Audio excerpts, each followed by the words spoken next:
हमको रोक के पूछ रहा आप कौन है? बोला रे तेरी माँ का चश्मा खाली उतारे ना। एक मिनट फोन आ रहा है। हेलो। हाँ भैया, कल जो मारपीट वाला मैटर हुआ ना भैया, उसके कारण पुलिस हम लोग को पकड़ के ले जा रहा। गार्जियन का नंबर मांगा, आपका नंबर दे दिए भैया। बस बस हमारा नंबर दे दिया, मतलब काम वहीं बन गया। अब एक बार काम कर, मस्त आराम से चिल्ड पानी का बोतल खरीद, इत्मीनान से बैठ पी, हमारे 5 बड़े।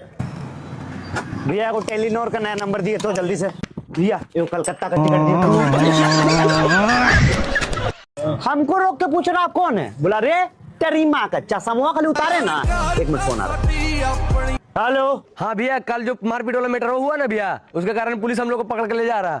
गार्जियन का नंबर मांगा, आपका नंबर दे दिए भैया। बस बस हमारा नंबर दे दिया, मतलब काम वहीं बन गया। अब एक बार काम कर, मस्त आराम से चिल्ड पानी का बोतल खरीद, इत्मीनान से बैठ पी, हमारे 5 बड़े। भैया को टेलीनॉर का नया नंबर दिए तो जल्दी से। भैया ये कलकत्ता का टिकट दिए।